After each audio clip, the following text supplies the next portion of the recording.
नमस्कार, एक्सेल 2013 की video series में आपका स्वागत है। यह वी लुकअप सीरीज़ का तीसरा वीडियो है।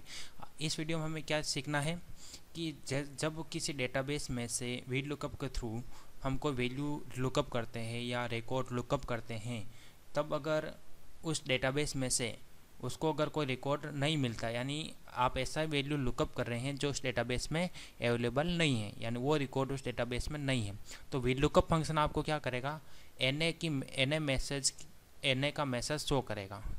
जैसे हमें यहाँ से सर्च करके देखते हैं, लुकअप करके देखते हैं।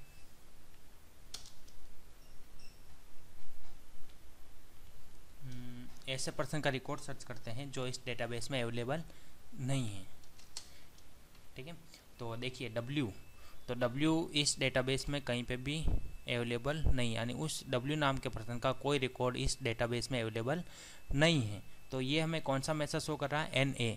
अगर आपको क्या करना है कि ये जो NA का जो मैसेज आपको रिमूव करना है, यानी इसकी जगह आपको कोई कस्टम मैसेज शो करना है या कोई ब्लैंक वैल्यू प्रिंट करनी है, डिस्प्ले करनी है, तो कैसे करते हैं ये आज इस वीडियो में हम सीखेंगे। तो सबसे पहले आपको क्या करना है, कैसे इसको यूज करना वो देख लीजिए। सबसे पहले आपको करना है इफ फंक्शंस, उसके बाद में आपको क्या करना है, ISNA फंक्शन यूज करना है। उसके बाद में ISNA फंक्शन क्या करता है कि जो भी वैल्यू हम इसे पास करते हैं वो क्या करेगा, चेक करेगा कि ये वैल्यू NA मैसेज तो नहीं है। अगर ये NA मैसेज है तो ये ट्रू रिटर्न करेगा, अदरवाइज ये फॉल्स रिटर्न करेगा। ठीक है, तो यहाँ पर हमें कौन सी वैल्यू पास करनी है, वी लुकअप का जो रिजल्ट आ रहा है, यानी वी लुकअप के जो हमें रिजल्ट मिल रहा है वो वैल्यू हमें यहाँ पर चेक करनी है कि वो NA मैसेज तो नहीं है क्या। अगर वो मैसेज है तो ट्रू रिटर्न करें, अदरवाइज फॉल्स रिटर्न करें। तो यहाँ पर हमें कौन सी वैल्यू पास करनी, वी लुकअप का रिजल्ट। तो यहाँ पर हमें वी लुकअप का फॉर्मूला यूज करना पड़ेगा। उसके बाद में वी लुकअप में क्या पूछ रहा है, लुकअप वैल्यू, यानी कौन सी वैल्यू आपको लुकअप करनी। जैसे ये वैल्यू मुझे लुकअप करनी है कहाँ से, जहाँ उस डेटाबेस के जिस रेंज से आपको लुकअप करना वो रेंज आप सेलेक्ट कर लीजिए। उसके बाद में आपको क्या करना है कि उस जो रेंज आपने सेलेक्ट की उसके किस कॉलम में आपका रिजल्ट स्टोर है, यानी कौन सी वैल्यू आपको डिस्प्ले करनी रिजल्ट में, तो उस कॉलम का नंबर आपको यहाँ पे लिखना है। तो जैसे हमने टेबल सेलेक्ट किया है और उसमें से हमें क्या चाहिए, वैल्यू चाहिए, तो वैल्यू किस कॉलम में स्टोर है, सेकंड नंबर के कॉलम में। तो यहाँ पर हम क्या लिखेंगे, 2, फिर उसके बाद में 0 क्यों लिख रहे हैं, क्योंकि हमें एग्जैक्ट मैच चूज करना है। ठीक है, ये वैल्यू का ब्रैकेट क्लोज हुआ है। उसके बाद ISNA फंक्शन का क्लोज कीजिए ब्रैकेट।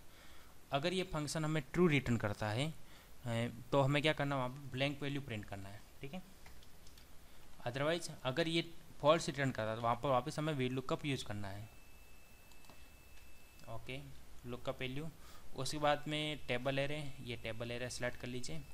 उसके बाद में कौन से कॉलम की वैल्यू आपको रिजल्ट में डिस्प्ले करनी, सेकंड नंबर की कॉलम की वैल्यू। ओके, 0, फिर ब्रैकेट क्लोज। ओके, तो देखिए यहाँ पे ब्लैंक वैल्यू शो कर रहा है क्योंकि ये जो W नाम का पर्सन है इसका कोई रिकॉर्ड इस टेबल से मैच नहीं हुआ है। तो ये हमें क्या कर रहा है, ब्लैंक वैल्यू रिटर्न कर रहा है। ठीक है, ऐसे पर्सन का रिकॉर्ड सर्च कीजिए जो इस डेटाबेस में अवेलेबल है। तो A लिखते हैं, तो देखिए A की वैल्यू हमें यहाँ पे डिस्प्ले कर रहा है 10। और जब हम ऐसे पर्सन का रिकॉर्ड सर्च कर रहे हैं जो इस टेबल में नहीं है तो हमें क्या रिटर्न कर रहा है, ब्लैंक वैल्यू रिटर्न कर रहा है। ठीक है, अगर आपको कोई वहाँ पे कोई कस्टम मैसेज डिस्प्ले करना है तो क्या करेंगे, जैसे अगर कोई रिकॉर्ड मैच नहीं हो तो वहाँ पे क्या आना चाहिए, रिकॉर्ड नॉट फाउंड। ठीक है, तो पास कीजिए, ऐसे पर्सन का रिकॉर्ड सर्च कीजिए जो इस टेबल में नहीं है। तो देखिए W इस टेबल में नहीं है तो ये क्या बता रहा है हमें, रिकॉर्ड नॉट फाउंड। ठीक है, तो इस उम्मीद करता हूँ आपको वीडियो समझ में आया होगा। तो इस वीडियो हमने क्या सीखा कि वी लुकअप का जो रिजल्ट है अगर उसमें NA की मैसेज आ रहा है तो उसे रिमूव कैसे करते हैं, यानी उसकी जगह कोई कस्टम मैसेज कैसे प्रिंट करते हैं, वो इस वीडियो में हमने सीखा है। उम्मीद करता हूँ वीडियो आपको समझ में आया होगा। अगर आपको मेरे वीडियो पसंद आ रहे हैं तो आप लाइक बटन ज़रूर प्रेस करें और मेरे लेटेस्ट वीडियो की अपडेट्स के लिए आप मेरे यूट्यूब चैनल पर सब्सक्राइब कर सकते हैं। Thanks for watching.